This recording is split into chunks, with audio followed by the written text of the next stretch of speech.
out here. Hi, my name is Carlos. I travel, I tattoo, and I take it all in. One country at a time, one tattoo at a time. Travel is what inspires me. Tattooing is what guides me. This is how I interpret the world. This is the global canvas.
Oh, thank you, chat. I've been muted this entire time. Hi, nice to see you. There you go. There's fucking bloopers part 1.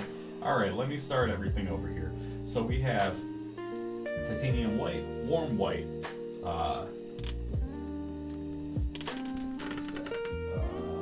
Naples yellow light, okay, and then light yellow ochre, alizarin crimson, burnt sienna, raw umber, and ivory black. And then up here I got phthalo green, I got viridian, I have French ultramarine, and I have plum gray. I'm new to this whole streaming world, so that's probably the first, but probably not the last time I'll have my microphone on mute for 5 minutes. If you skipped ahead in the video and you can hear me now, thank you for joining. Okay. So I gotta remember what the hell I was talking about before I realized my mistake. It doesn't matter. None of this matters. Okay, so what we're gonna do today is we're gonna work on shadow glazes over here. Shadow glazes over here. When I use the term shadow glaze, what I mean is taking a transparent wash of a pigment. So say I wanted to use like some raw umber, some black, and create like a really dark tone. I can mix that up with a lot of liquid and then lightly put it in and then brush it out. And essentially what it is, it's like a tinted piece of glass that you would put over the layer that you have already, and it creates more depth. You can push things further back into space. That's going to be mostly what I'm working on today, but also there's some photographic effects that I had in my reference up here that I really need to nail. So I think we'll just work on this wedge, and then if we got time, we'll try to knock out the bottom. I was having an issue with the whites that I used here, the titanium white, in our last session. It's been almost a week and it still hasn't completely dried yet. So I think I did not use enough liquid dry medium. And it might have something to do with the gesso board that I'm using, which I'm used to using primed linen, which is a little bit more absorbent and would let it would increase drying time because it absorbs so much of that oil. So I had a little bit of trouble with that setting up, so I may not even work on this sidewalk panel, but we'll see if we do after we get through this stuff. And I'll start in this corner and just kind of work my way over here for no particular reason except that I'm excited to create some more shadows over here. So in painting, we can go layers, right? Layer, layer, layer, layer, layer. This first layer that we did in our first session was strictly a block-in. It was strictly getting general shapes laid down so we can figure out where they go with no commitment really to detail. We want to keep it as suggested as possible. So now that I have it suggested and in, I want to push it back a little bit, and then I can tighten things up a little bit. It's kind of a misnomer, maybe not misnomer is not the word I'm looking for, it's kind of tricky playing that balance between keeping an out of focus thing sharp enough.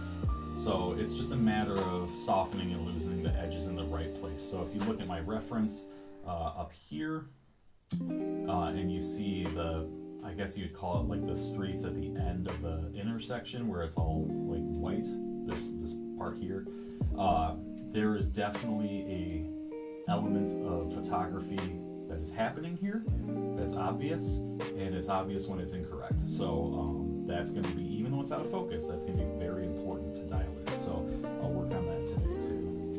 And then, of course, I'll work on this area. And you know what? I'm going to ditch my hat because I can see every time I come in. What? So we're going to go ahead and toss that aside. All right, I hope I'm pretty for you.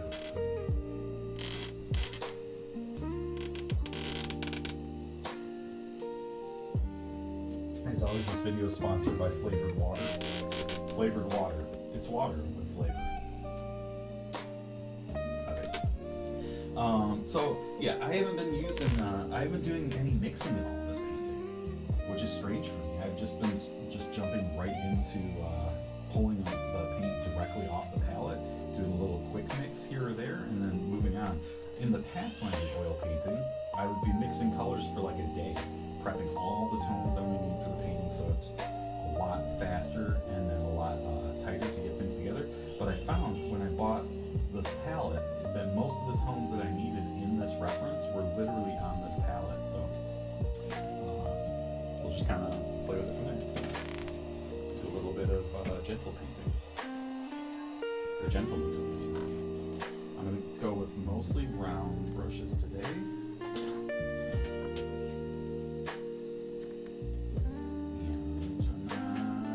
I'm making some big moves, like with where, damn, it seems all my brushes are gunky still. I'm making some big moves with how much shadowing and how much glazing we're gonna put in there, but having said that, I might still use small brushes to set up where I glaze things. We'll see. Maybe I'll drop a silly amount down with this filbert. I just know that from that first session, I hate these bright brushes, these like flat dudes. Like it just produces garbage for me.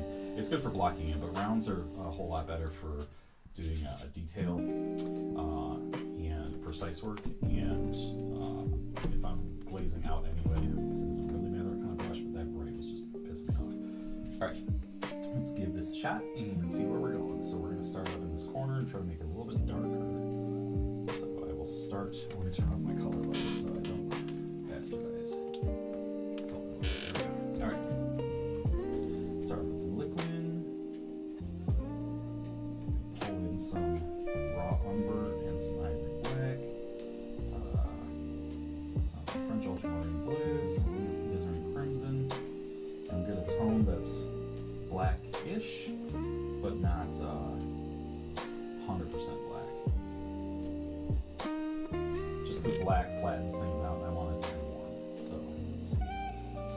Oh yeah, it's much nicer, much deeper, much darker. So you guys are really going to enjoy this part. This part's very fun for me.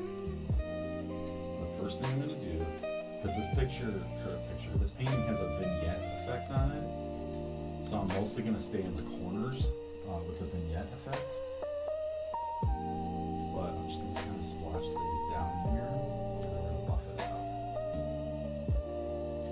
Oh no, you're going right over those graffiti tones from last time. Doesn't matter. I'm putting the graffiti in later. That's a detail. We're still building the house. We're not decorating yet. Alright, so I splotched down a bunch of that dark mixture. Now I'm going to take my mop brush and just buff it out.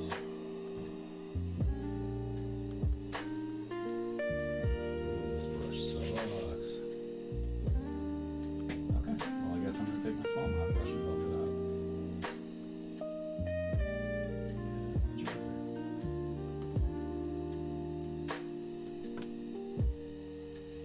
I'm still pulling the directional strokes. I should actually pick up, it looks like right above her chest is the center line, so I'm just going to pull the direction there because I still want to see some of those motion blur effects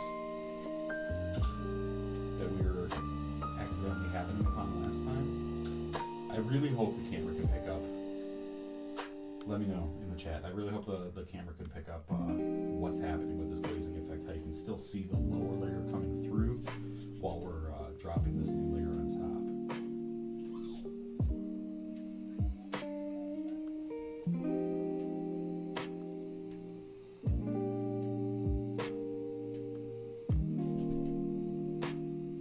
And like I said, it's mostly liquid. It's mostly my mixing medium and a little bit of pigment.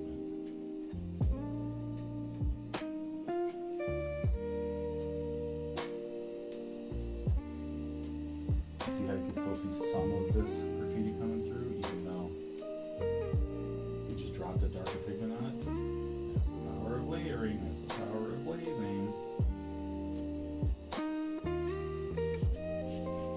And I'm going to keep, it's off camera, but I keep scrubbing off any excess that's getting on my blending brush, because this is literally just for like a soft blending effect, you know.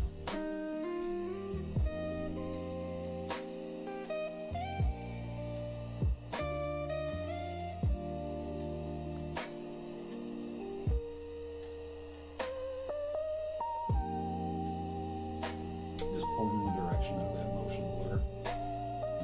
Trying to see if we can accentuate that.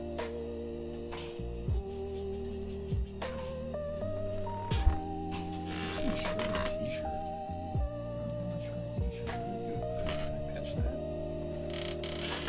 Is it back here? I must have tossed it when it was cleaned up in here. So I was going to use a little bit of that t-shirt that I used to buff in the rough underlayer. You remember that transparent red lake oxide layer, because this area here I got a little bit too much, and I'm going to have to thumb it out, which is okay. I just prefer to use a tool instead of getting paint on it.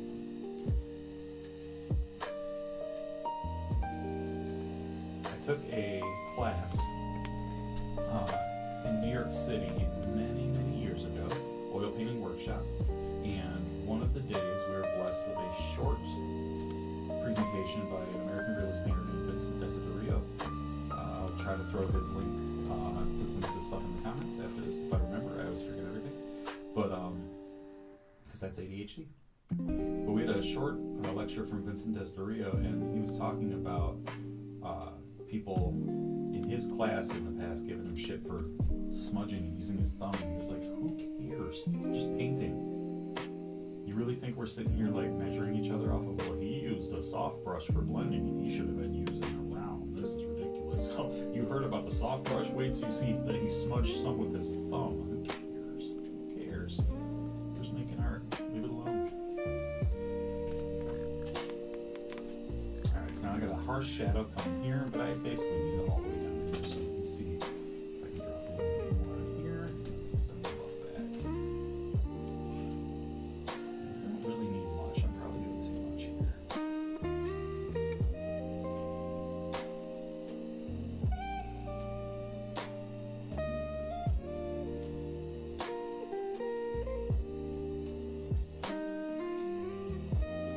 It's pretty warm because I did use that alizarin crimson in there. I tried to cool it off a little with that French ultramarine blue, but it's still a little warm. But that's okay. I want warmth, I want luminosity, and in my reference you can see there's like a couple of blue reflections on the wall. I can just toss those in later to balance it. It's cool. Always want to find a balance. If you ever mix up a color palette that looks way too warm, add a couple cool colors on your palette, and you're gonna be like, oh, okay, now it makes more sense. Or you can lean all the way in and pour out every single color you own, and then just mix through there. If you waste something, alright, eliminate it from your palette, throw the tube away. Or hide it in the attic, that's probably better, less wasteful. Okie dokie, so put that in. I'm just gonna use 2 hairs and some hair. God damn, this brush sucks. Alright, that's gonna dry. Trash that brush. It's giving me too many scrapey, like gouging effects instead of effects. It just needs to be cleaned better, that's what's happening. It just needs to be cleaned better is what's happening. Alright, so we push that back. Let's come up and tune this a little bit. It looks to me like that spot is a little bit of a more neutralized version of this tone. Add some violet. When in doubt, add violet. Definitely getting closer. Gotta warm it up a little bit with some white.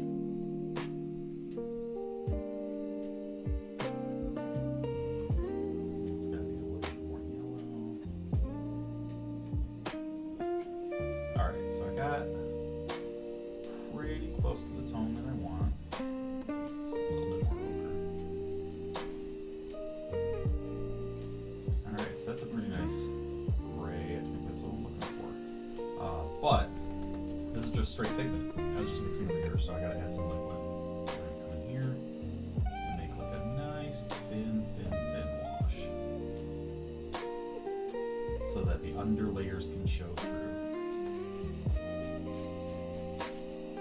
I'm gonna brush the majority of it off my brush so there's just some left. Come through and just place right over here. This is mostly just tuning the colors beneath, but also where they lay over each other, it creates some cool optical effects and optical blending effects.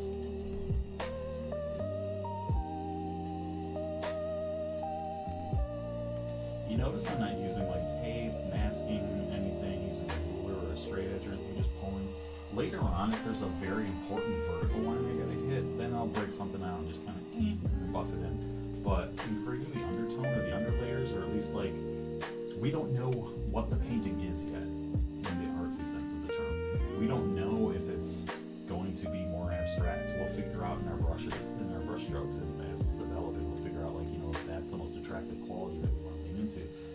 So I really, I can't care too much right now, because we're still just building up a world.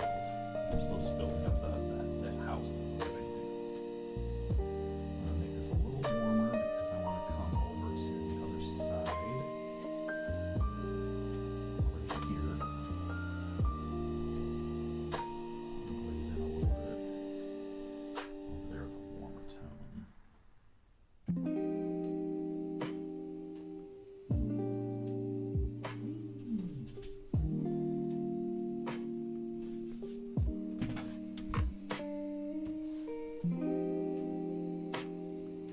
Come in with this soft mop brush, blend and mop.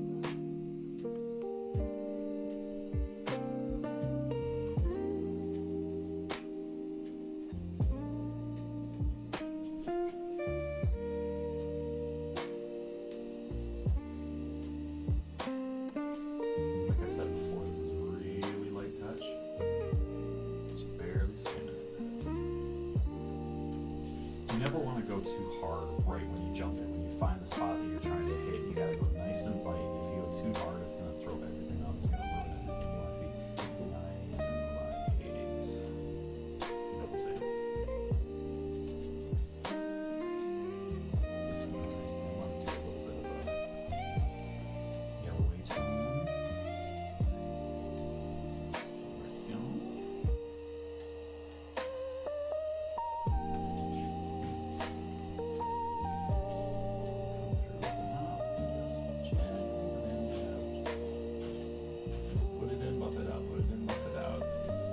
Remembering that we need to have soft everything in this background because it's going to be blurred out of focus. And when we finally get to this dancer, it's all going to make sense why we're being so ridiculously vague with the background. All about contrast. Everything in art is about contrast, whether it's contrasting your lights, contrasting your colors, contrasting your subject matter. You know, we have a dancer in an alleyway. What is more sharp and uninviting than an alley, and then what's more flowy and genuine and alluring than a beautiful dancer, right? But more practically speaking, softer background, sharper foreground, that contrast is really gonna pop.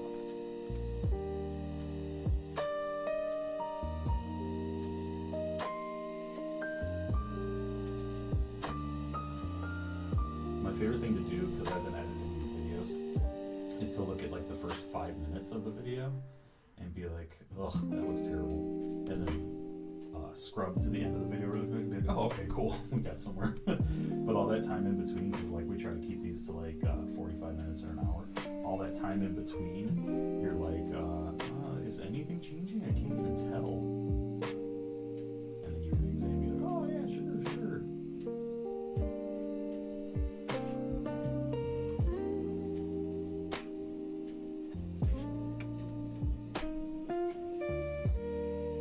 I still have a lot of warm tone on my brush, so I'm just kind of punching in and indicating a couple of these blurred out background shapes while I have it out here.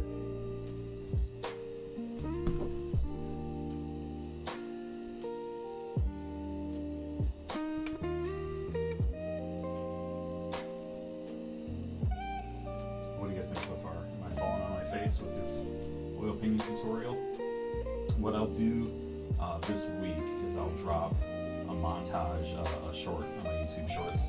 I'll drop a montage of previous oil paintings I've done for the uninitiated, and you'll understand a little bit where my comfort level's coming from and my confidence. But I'm curious what you guys think. It's always fun. I call it a magic trick, and I was like a magician. You know, give them some reason to doubt it in the beginning. I'm not gonna blow somebody's mind if you walk in and they're already impressed. Alright, so this is feeling good. This rectangle here, I'm feeling really positive about. This over here is really wonky. And in my reference, there's a little bit of that wonk going on, but not much, so I will straighten out a couple lines there. I don't like whatever's happening right there. I gotta so let me find use this guy here. Let's put a little bit of tone. I can go in each direction and hide whatever that little scratch was. There's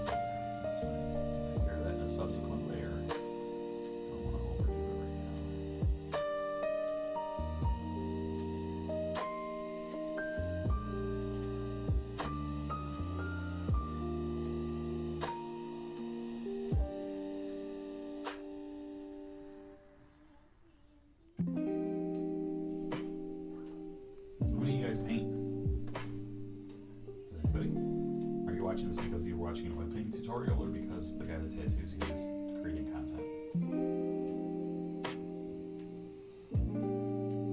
I'm always curious to know. Still some dry paint from over a week ago in here.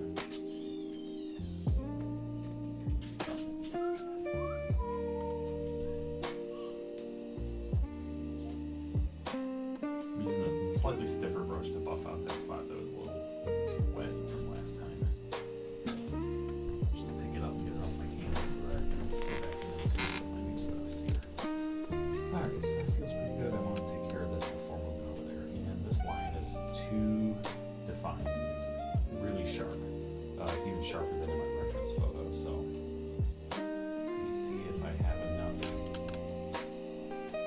bristle and enough wetness from last week to still buff this out. If I don't, I will go ahead and drop some new pigment and then buff it together. Alright, I really don't. So what I'm going to do is put a little line right here and then buff it into both the dark and the light side to soften up that transition. Pick up my shadow glaze that I used earlier for up here, because why not? It's a little bit more cooler down there, so I'll add just a little bit of that blue and then violet. Now it's way too bright, so I'm gonna bring it down.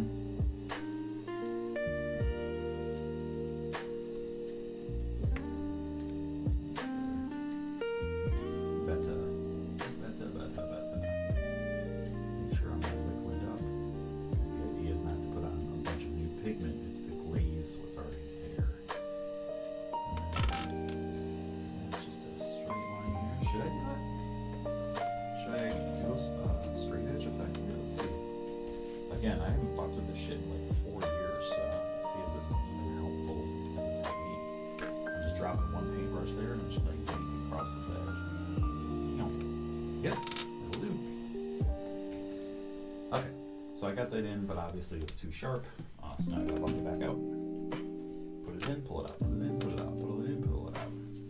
Let's go ahead and get you banned from YouTube immediately.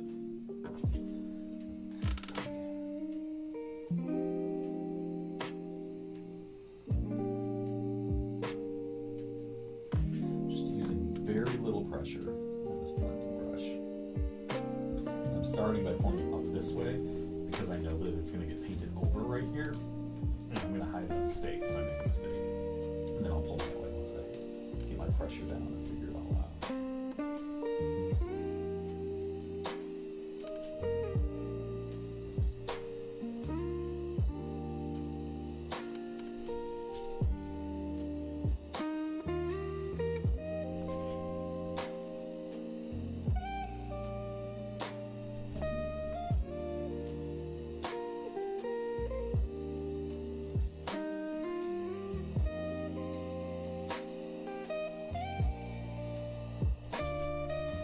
Starting to soften.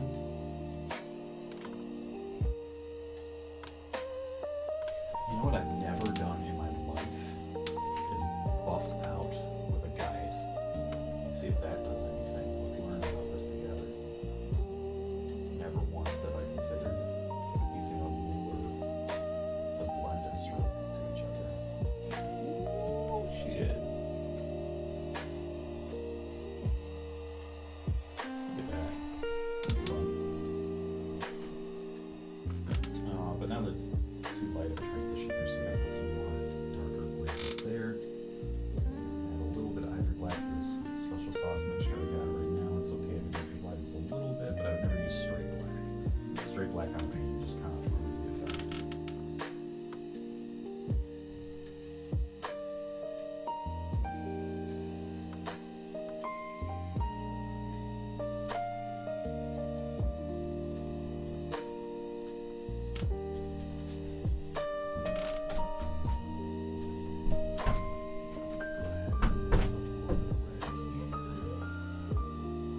Just to warm it up a little bit, 'cause it got a little too nice.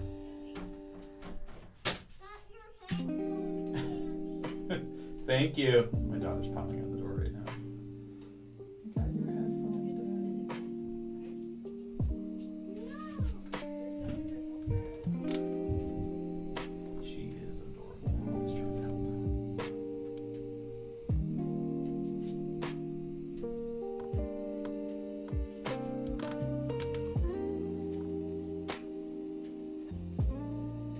So all I'm trying to do is succeed in blending out that one sharp line from earlier because it was too sharp, and when we go through with our further layer of details, I need those to be controlled and to stand out. I don't want the underlayer to be too sharp and then it just throws everything off. You know? And we want things to get progressively blurrier as they go this way.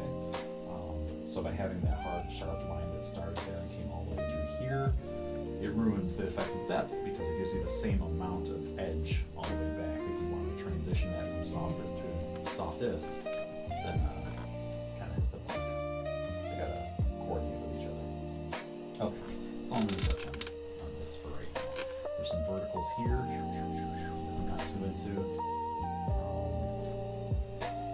Yeah, why not? Let's just take care of that. I still got a few minutes before I gotta move over here. I got about 5 minutes and then I'm gonna head my way this way. There's nothing better than working with a timeline. The funny part about that is I'm being silly, but also I learned from tattooing that sometimes you just have to do the job even if it's not necessary. Let's find the exact center of this painting, and we'll put a temporary dot there. And is this way dry? Yeah, it's dry enough. We'll put a temporary dot there that we can use as a mark and start to focus these lines on the edges, our perspective lines here. So I'm going to use a couple paintbrushes here and just like lay them out and then move them around and just try to find precisely what it is. If I use that original armature of the rectangle, and pull it up on my reference really quick so you can see. If I use these lines, the original lines, I had it all petering out right here where everything matched right under her lower back. Since then though, since I've been blocking this stuff in, stuff has been moving in weird directions. So like this is way higher. It's not here, right? It's way higher. This line here, it's like over this way somewhere. This edge here, it's over this way somewhere. So let's find that center, and if it makes more sense to use the new center, let's use the new center, and if it makes more sense to adjust all of those edges to this point of perspective, let's do that.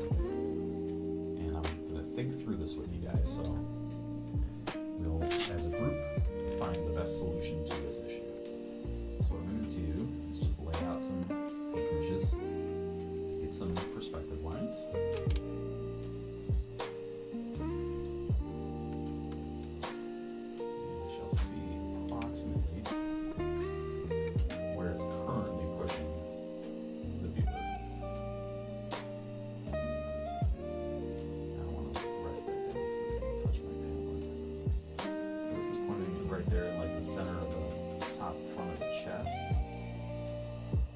This one's way over here.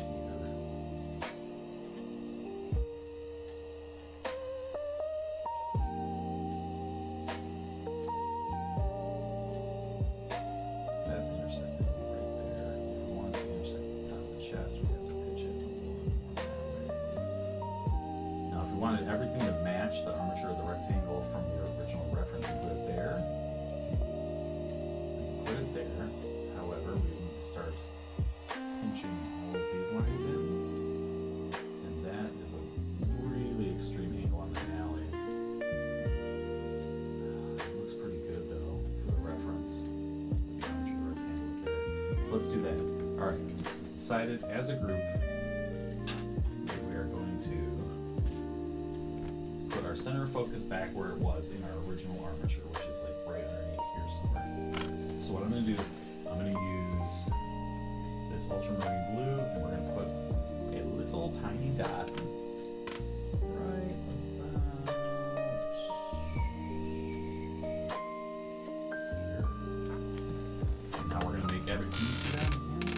Well, I don't even know if you can see that on my reference, but I have the tiniest little dot right here. You see that? That tiny little dot? I'm going to pull all the lines in that direction. And I think that will give us the desired perspective effect that we're looking for. And I'll have to adjust a lot of these horizontals. Verticals stay vertical, of course, in single point perspective, but the horizontals go towards the dot. So I'm going to have to go ahead and adjust all these little lines. It's going to be a little annoying, but let's make it happen. Okay.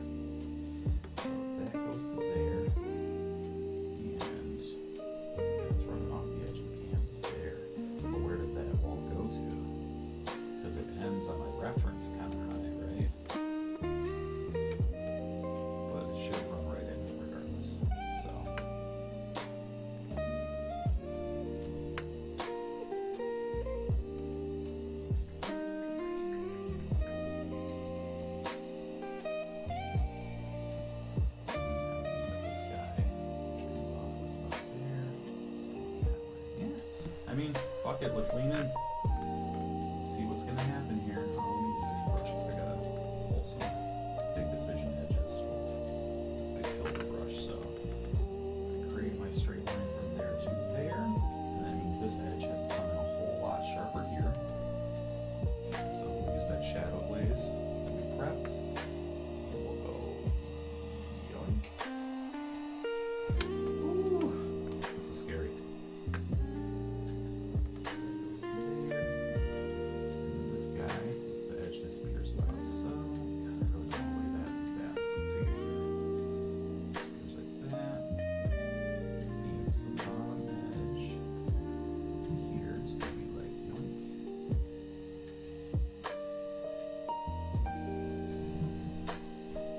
So off, right? They're both going to the same spot.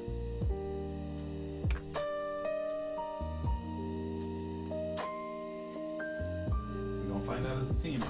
All right, so let me just block in some big ass shadows right there.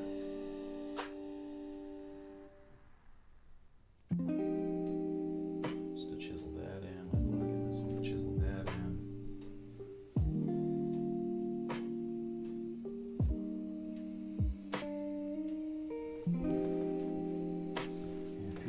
It feels off because this line disappears higher off this edge than this does over here. Now that this is shorter though, we can shorten that rather than lift this one. So let's do that. So I'm gonna come through and I'm gonna say if this edge from where it disappears off the canvas to the corner of the canvas is the exact height of the metal on this brush to those brush bristle tips. And now we'll make that mark over here as well.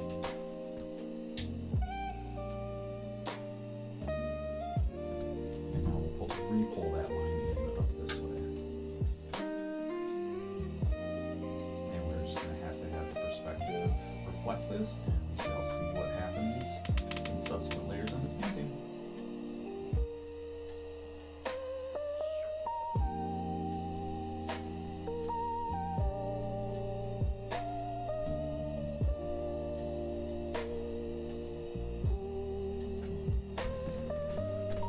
That's already feeling better. That's feeling better for sure. The alley ends before her hairline here, so I'm not going to take that line any further that way right now. We're going to cross street that breaks in that spot, so just lift up a little bit. Right there, using a Q-tip, just to lift up a little bit to show that the edge of the building comes down here.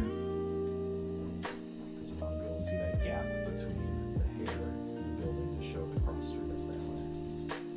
Alright, that's good for right now. Isn't that nerve-wracking? Carving out brand new gigantic decision shapes. That's why we're still working on other layers, folks. We're still figuring the painting out.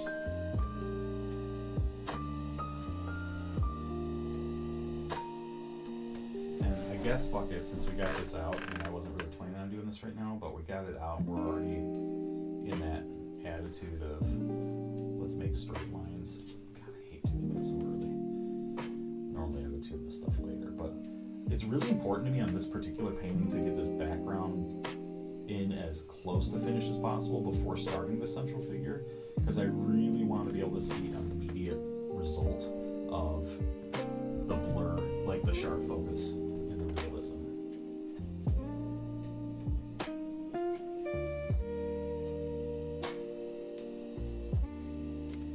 Alright, got a couple more verticals in here.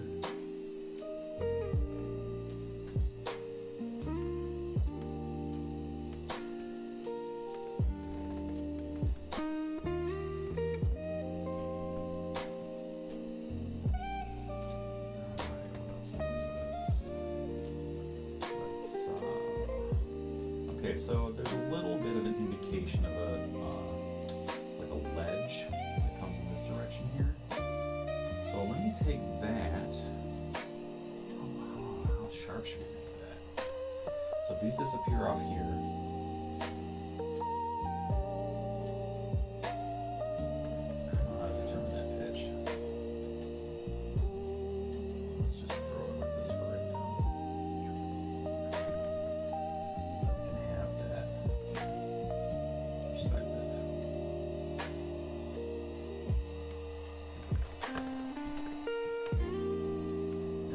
some that comes up over here too if you look at my reference.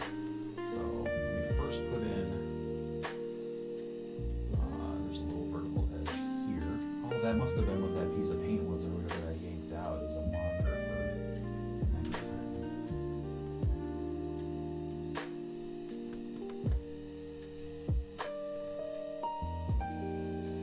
There's another horizontal zone. So this is a crazy perspective, to be honest.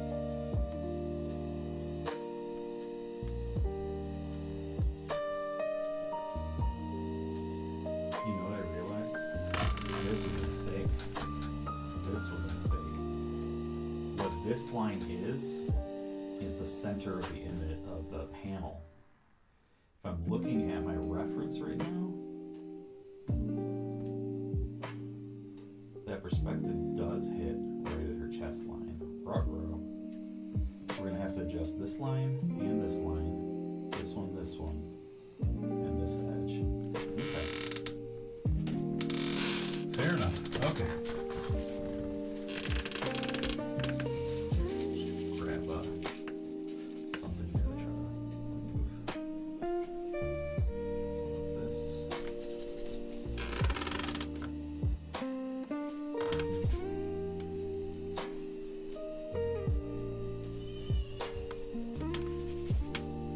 Now we'll buff out the rest of that in a second after I have to blend it with some more white. Okay, so looking back at my reference, I got that hits right above the chest, that one hits right above the chest, that one hits right above. Okay, so it's okay. I got my blue dot. Pale blue dot, you going away?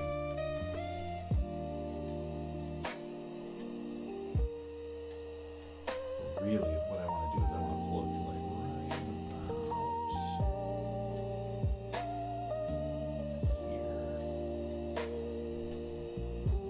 Can y'all see that now? Yes, that's definitely showing up on camera. Okay. Round 46. Fight.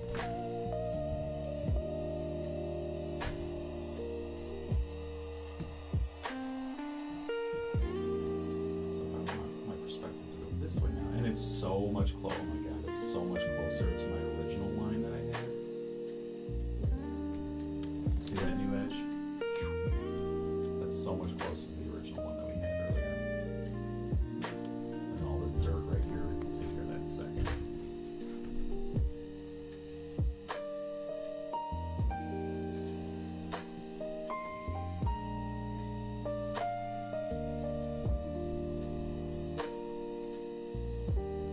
See, my mic's still not working? Am I going to have to trash this entire episode? Let me see. No, it's there.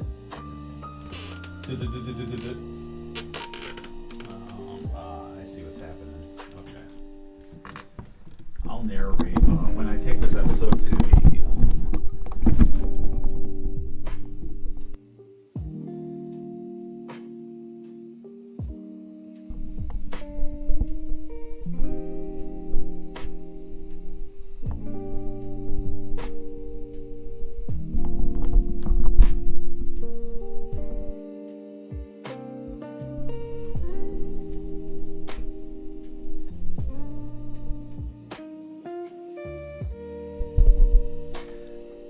Check, you got me now. I know you do.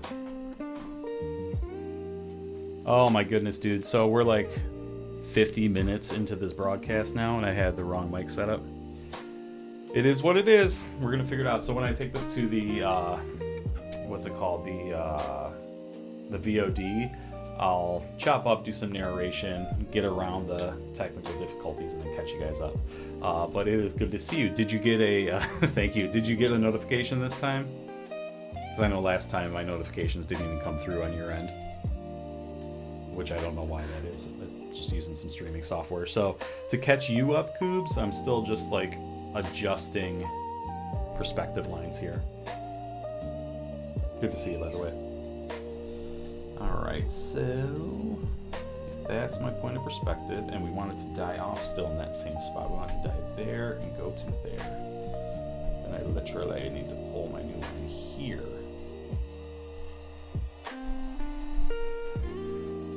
Yeah, that's feeling better.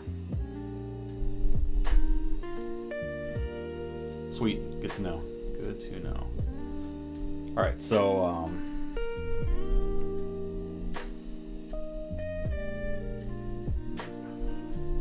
what I need to do now is reestablish these edges that in a way that corresponds with this new perspective lines. So I'm just going to drop in some darks here, and pull them up, and I guess kind of glaze them in, to be honest. You know, we're still building foundation layers, so like it's okay. Drop them in and buff them out, drop them in and buff them out, and all that shit. Oh, I need to find this horizontal line, or this perspective line here. This horizontal, that was also correct.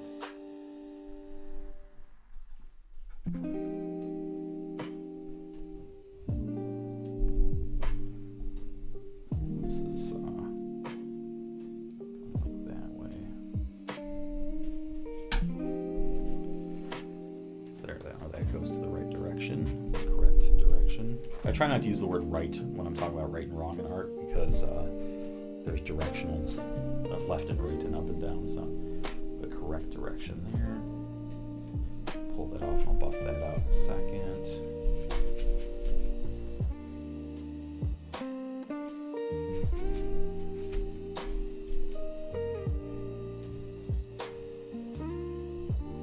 So the bane of my existence in coming back into oil painting after all these years, so far it has been getting the right amount and type of mop brushes, because that's like my real fast blending tool. Like if I want to use rounds and just mix on the palette and blend one into another, and then just kind of buff out the center zones, that's one thing. But for like big areas, these mop brushes are becoming different sizes, and I use them in different ways. So this has been my biggest learning curve so far, getting back into oil painting.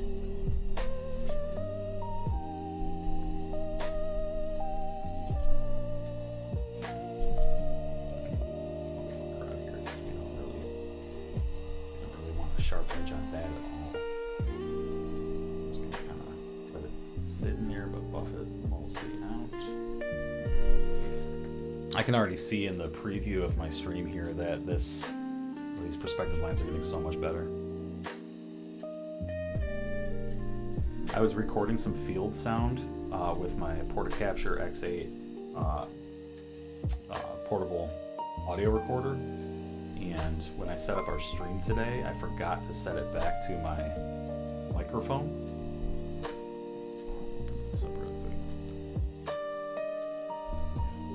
this microphone right here, SM7B, I forgot to switch it back over, so I did like 45 minutes using just the onboard mics that are, tuned to pick up like crickets and shit, and like air noise.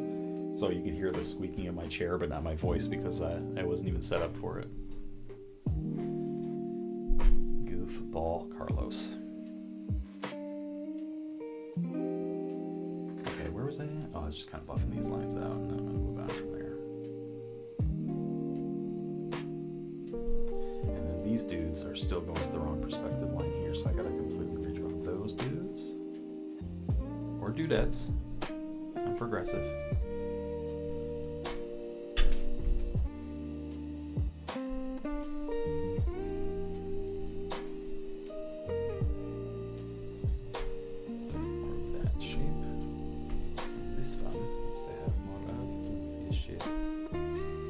Much better.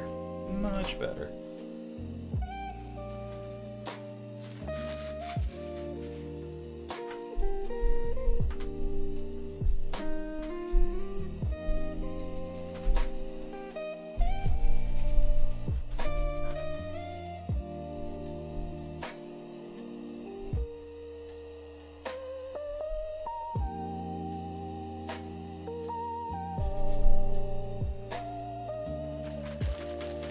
Coops, what are you up to right now? Are you working? Are you skipping work? Are you supposed to be doing something important and you're watching me paint instead?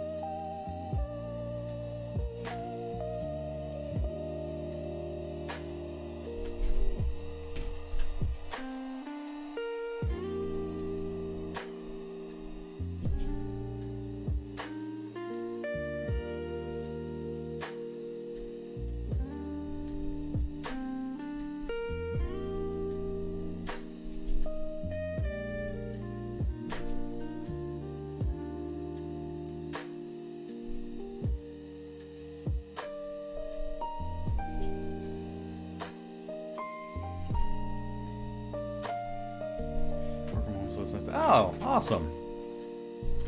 Work from home, so it's nice to have something on in the background. Hell yeah. I mean, I'm working from home right now, right? I wish, and this is no disrespect to 15 years of tattooing, but I wish this could be my full-time job. Is just sitting and painting and talking to people. Holy shit, that'd be amazing. It's kind of what I do with tattooing anyway, to be honest. Is just talk with the people that I'm tattooing. So it's not too dissimilar from that, but this has been just such a delight to get back into this and to be able to narrate the entire process and document the entire process. Normally, like for me, oil painting is just a bunch of late nights and it's quiet, you know, which is good too. No problem with being relaxed. But I wish it could be a work from home situation on a permanent basis.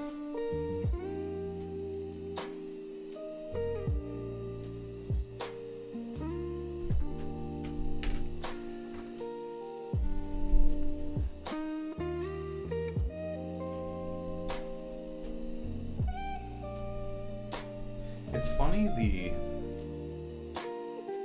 when I was younger, I did music, did hip hop, and I did metal music. But I did hip hop earlier. That was like my first big love, first big dream that I chased. And I had heard from a stand-up comedian who was always afraid of bombing on stage that the first time he actually bombed, it was the most liberating thing that ever happened to him, because now he's experienced it. Now it's over. The worst thing that you've ever imagined has finally happened. So now what? Right? And it's just move on upward and onward from there.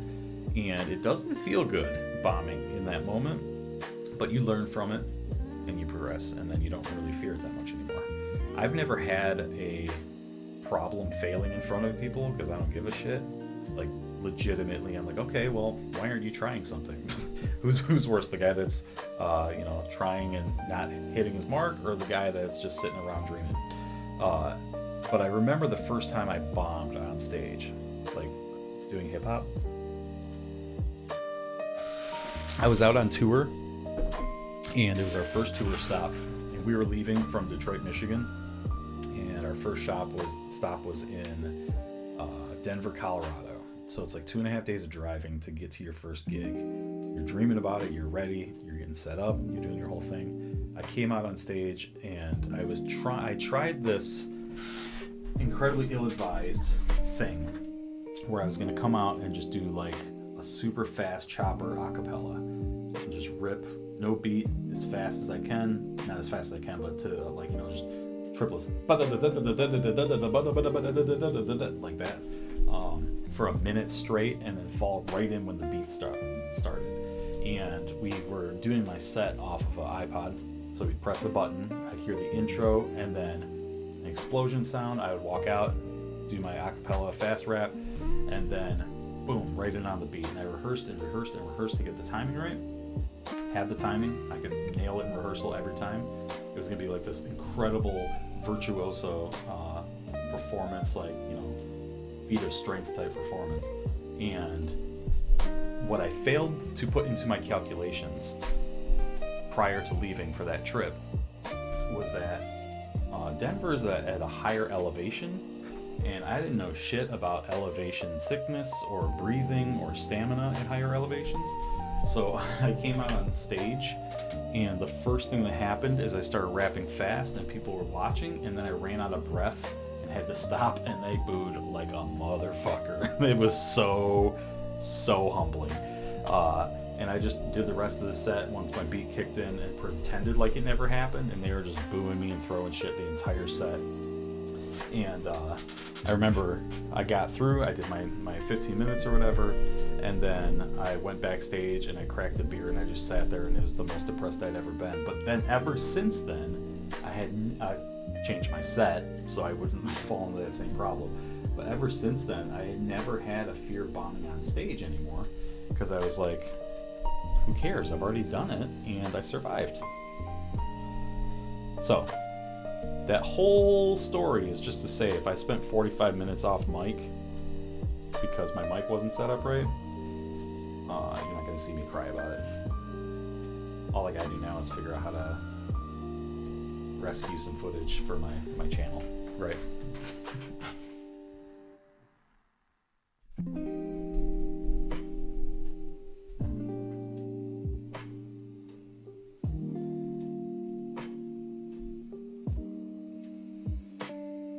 I knew a guy that every time he bought a new motorcycle, the first thing he'd do is push it over in his driveway. That way he'd get over constantly worrying about tipping it over, laying the bike down. You want to hear something fucking funny about motorcycles and failure?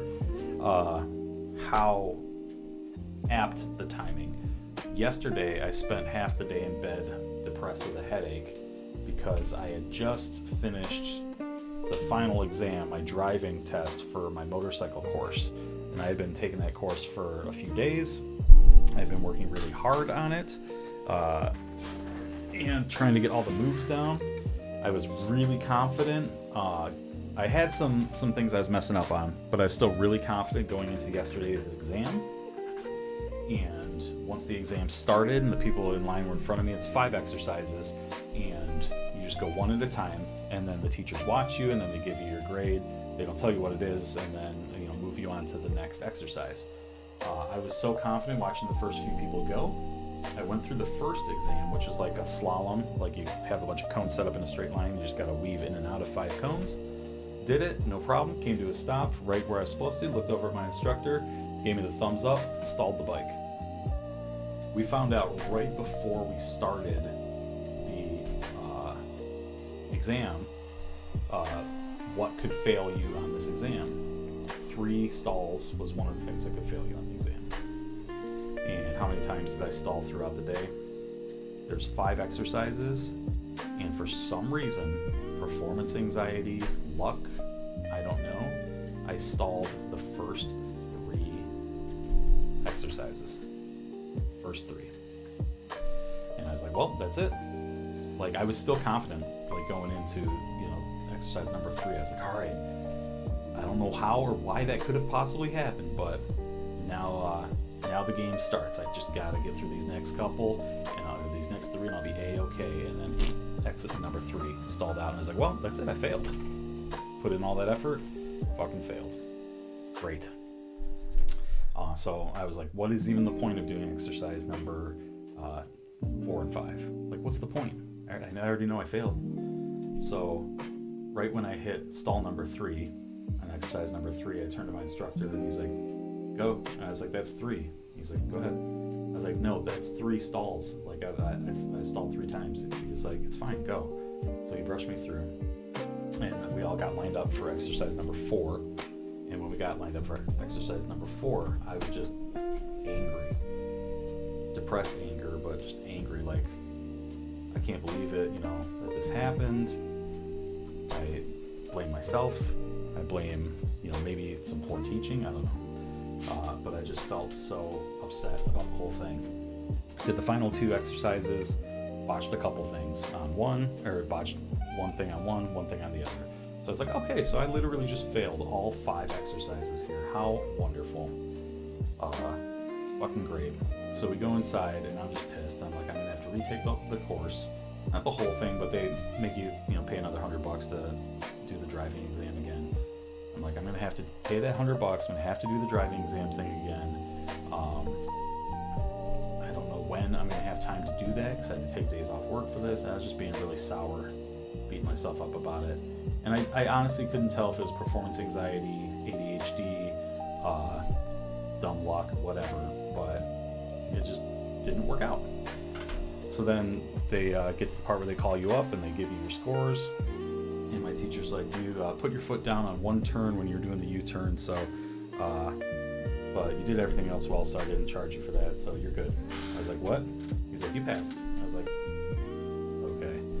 I have no idea what world he was in. I know the world that I was in, and I fucked up all 5 of them. But somehow, some way, maybe he needed to do the quota, maybe he's being nice, maybe I was focusing on the wrong things and I did the right things, and where I messed up was on, stuff that was inconsequential.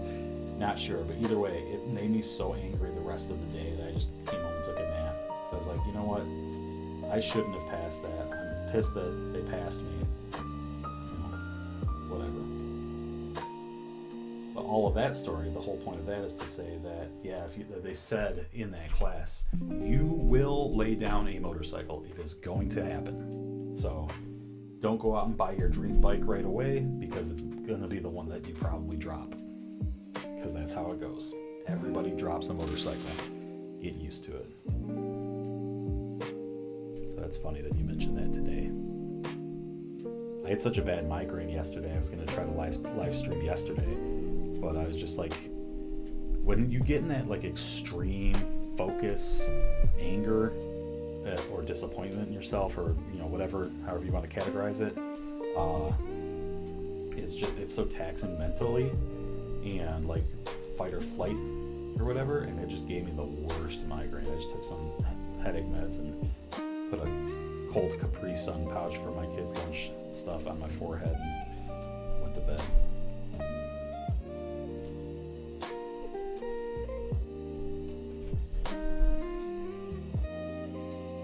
Yeah, 3 MSF course. Oh, that's cool. Did you do just like number 2 and number 3 at Schoolcraft College? Or I don't even know where you're at. I don't know what area you're in. But you got to do you got to do all 3? You got to do like the police track 60 mile an hour in turns course?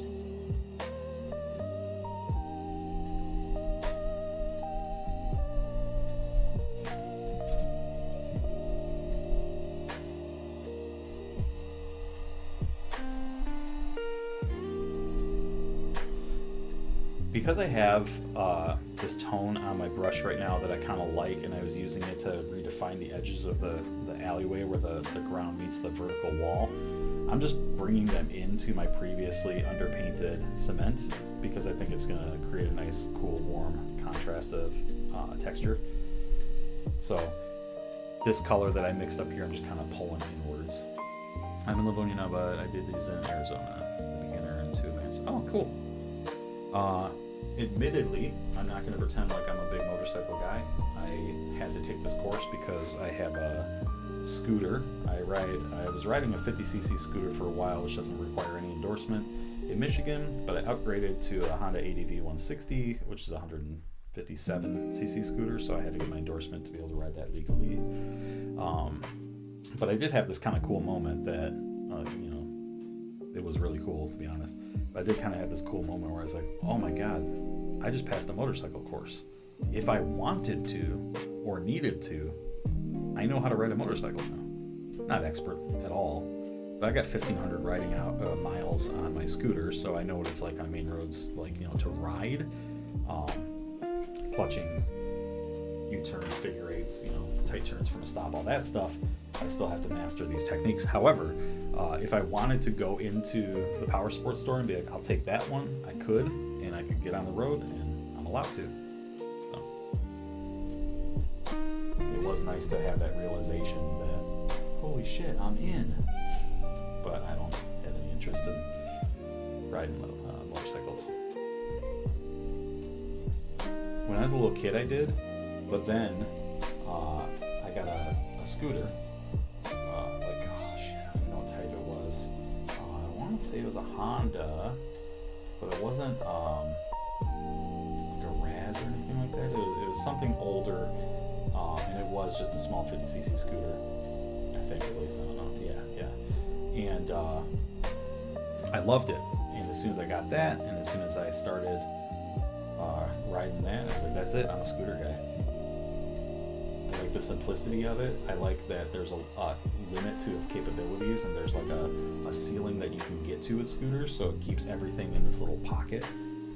I'm not I don't have dreams of chasing crotch rockets or outrunning police on the freeway on a scooter. It's just not part of that world. And I like that they're relatively affordable. So if I decided that I wanted to trick one out and customize it, make it all goofy, make like a Jurassic Park Jeep themed scooter, I totally could just keep it in the garage and take it out for fun times. Theoretically, one could do that with a motorcycle as well, but I don't know who wants to trash their brand new motorcycle with a bunch of decals and customized movie references.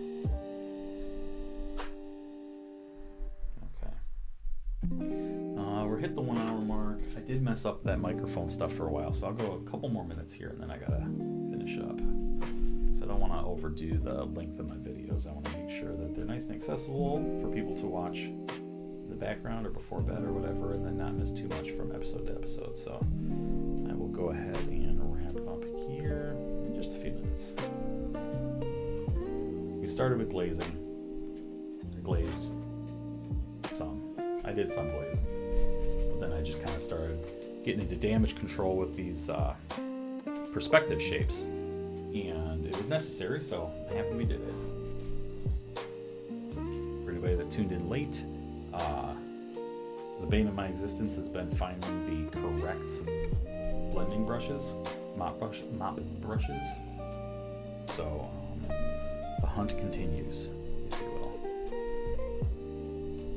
Let's see if we can find some better ones come next stream.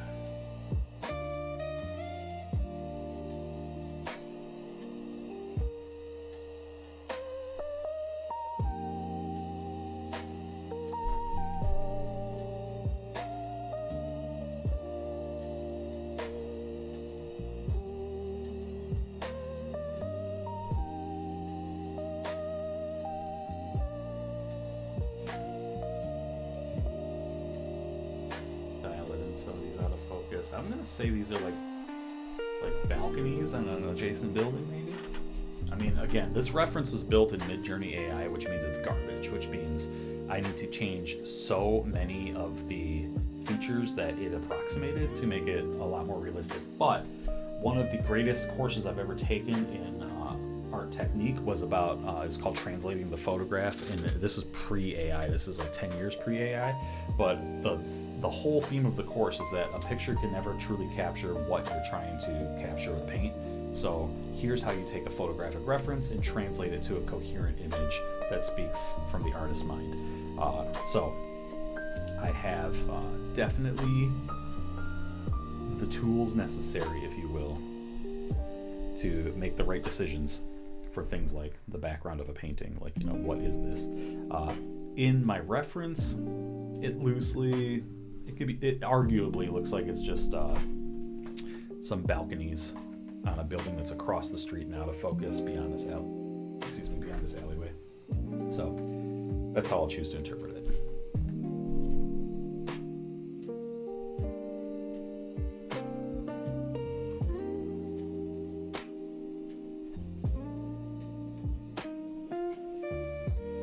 Strokes in here to indicate where those balconies are going to be. Now I'm kind of buffing them into the background so they're not too sharp. I have these like sharp edges tapered from the filbert paintbrush. I think I use a filbert on it. I'm just kind of softening those up. Again, to get them way in the background. The best part of this magic trick is going to come later when I can get some foreground sharpness and we're no longer looking at a blurry background and we actually look at a sharp foreground. But I promise the more out of focus this background is, the more in focus that foreground looks later. The last thing I'm going to do before wrapping up here is take care of this incredibly rudely sharp edge here. There's no reason, if this is moving that far back, that edge needs to be that sharp. That should be blurred AF. So I don't know what my best brush is going to be for busting that out, but I'm going to start by breaking it up with this brush that has some like ground texture on it. I'm just dropping some I'm basically using half of the knife edge, and this has the pigment of the ground, but I'm going on the line that is the two pigments that come together. So you got your dark wall and then your cement. I'm running parallel on that line, just blotting in some of that ground texture that I can then buff up and down to soften it up. But I'm not even going to come all this way because I want that to be more in focus. You can already see that it's starting to blend out here. Scooters feel way faster without breaking the law. My first scooter that I had, not my first, but the 50cc that I was on for the last couple summers here, it could not break the speed limit, so I never even had to look at my instruments. It had no tachometer. There was no reason for it. It was just, twist and go. So I was flying, man. And I never had to once worry about, am I going too quick? I wouldn't fly in like a side street or anything like that, so it's just, you know, up and down the main roads.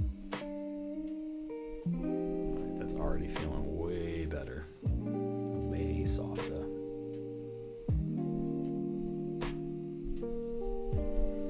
You guys see how the effect is working? That depth and the disappearing into space. It's going to be pretty important when this hair is in the foreground. It's separating your distance there. And then before, I don't know if it's going to be later this week or next week, before the next video, I will try to solve this mod brush problem.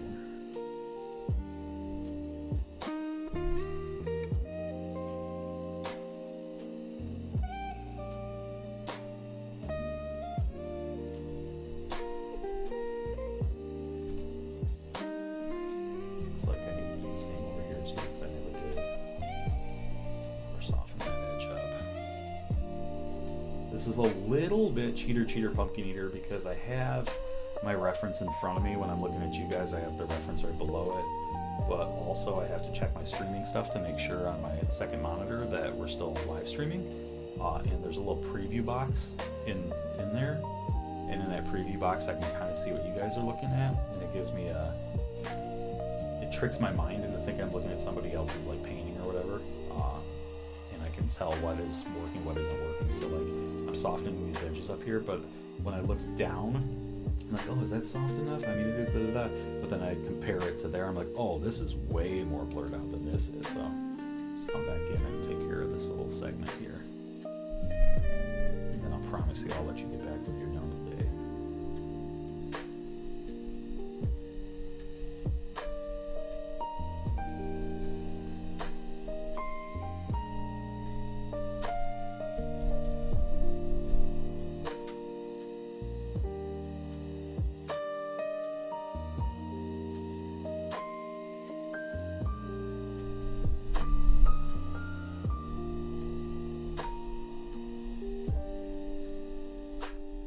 Next session, we're going to make some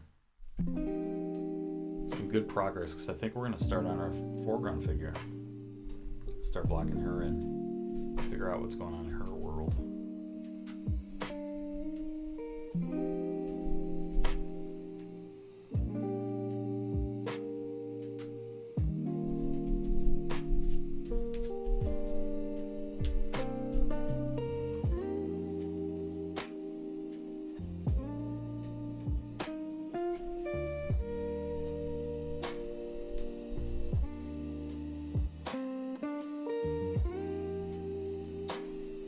It'll be fun. It'll be fun editing this video down and figuring out what the hell's even useful. Usable, I mean, with those mic issues from earlier. But now it's all dialed in, I'll just leave all my settings where they are and I won't touch it. Do not touch it.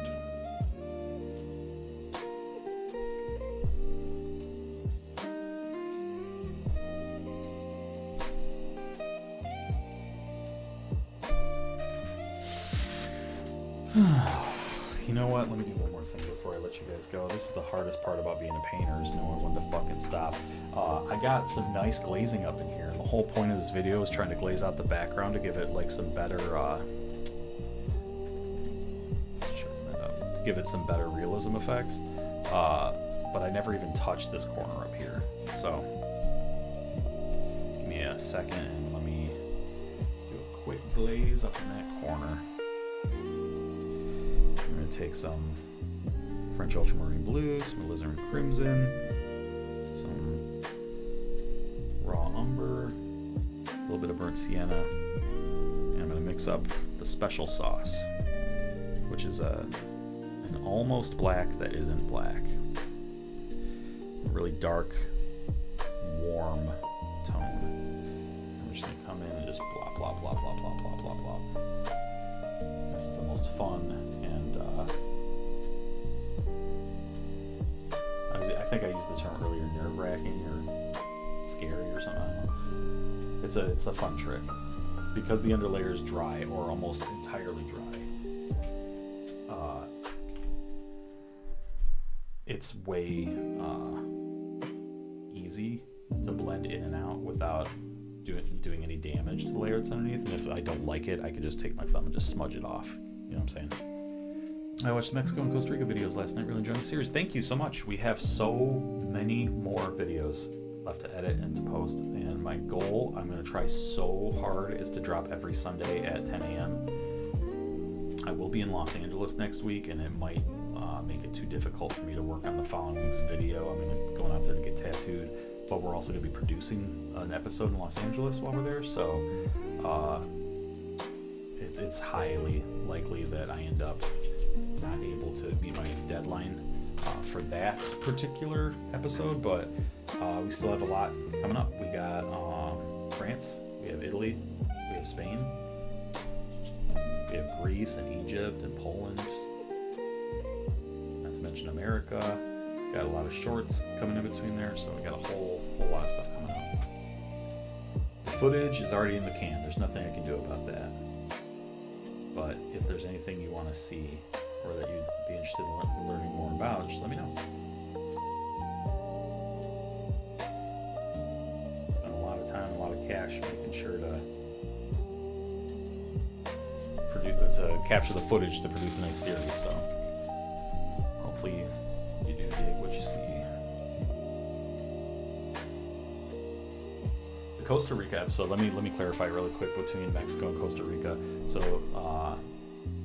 for anybody that doesn't know what Coobs is talking about, check out our channel and make sure you're watching the full episodes of the Global Canvas. This is all supplemental bonus material, but really what we're about is these full episodes of traveling the world, exploring different cultures, and looking at it through the lens and the eyes of a tattooer. Difference between Costa Rica episode and Mexico episode is when we were in Costa Rica, we were just in Costa Rica for a month.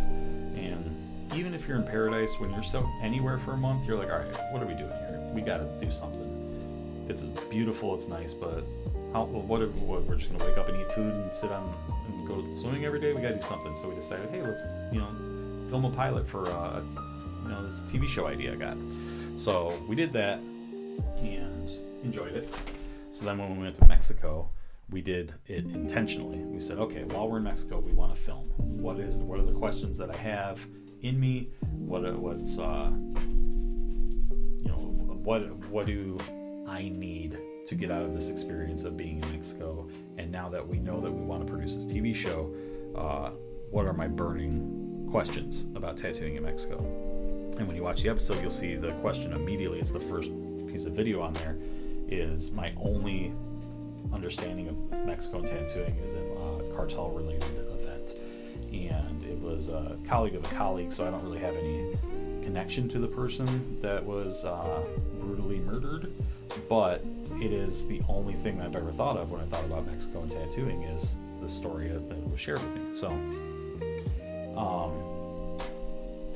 then we filmed there with intention, and then after we filmed Mexico, we said, okay, now we have a barometer of what it is that we're looking to do. The first episode was pilot, just test idea. Second episode was let's give it a shot. Now we see what the shot is. We were able to then go into these other countries with different equipment, better audio, and more intention with our questioning, and we were able to, I think, get some really good footage.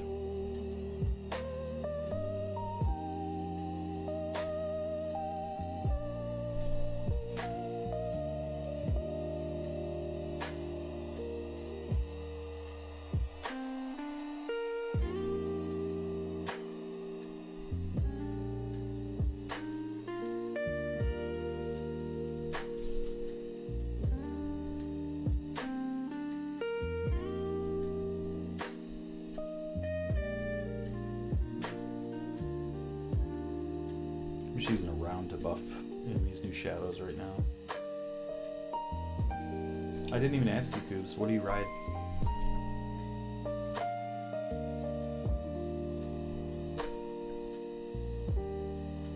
I'm so busy talking about myself.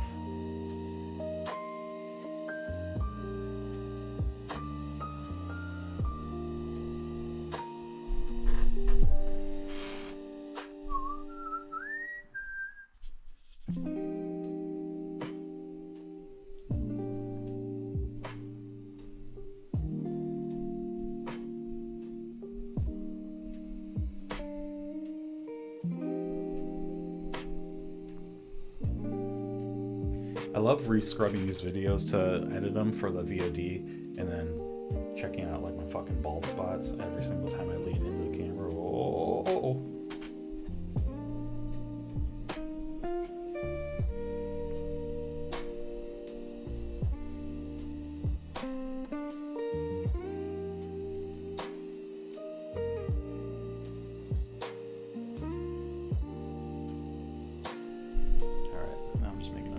Here we started on a matte black Harley Sportster, graduated BMW. Oh, dude, and Nixon haven't replaced it yet. I'm sorry to hear that part of it, but those BMW bikes, that's like what I always. Again, I'm not in the market or in the desire to drive a motorcycle, but whenever I saw those bikes, that's where I was at. I was like, yeah. And I now know safety parameters and why it's best to be seen, but. Years ago when I saw those, and I thought, like, if I ever got a motorcycle, I want it to be matte black. And like, I don't know if anybody's gonna get this reference, but in the late 80s and maybe early 90s, but mostly late 80s, there was a bunch of shitty kung fu movies that came out, and there's a series of movies that I haven't watched in years called American Ninja, not like Ninja Warrior, but American Ninja. And I think it was in one of those movies the antagonist had his like little gang of ninjas that were, you know, attacking the main character, and they rode these matte black dirt bikes that had like that big fairing on the front that looks like a BMW motorcycle, and I always thought those were so cool. This is gonna wrap up for today, and hopefully this dries up, and the next time we jump in we can start painting our central figure, at least block her in. Thanks for following, appreciate it. You can see over here is my Instagram handle, St. Carlos, @St. Carlos. Underneath there, that's my live Instagram account. So whenever you tune in, if that number's up or down, that means something's going on my Instagram. I would love to get that number up to 5,000. I've never broken 5,000 before. Normally if it goes up and down, it's like a few people here or there. And that's either people who disagree with an opinion that I posted, and so they're like unfollow, or maybe like some bots getting deleted that have been following me.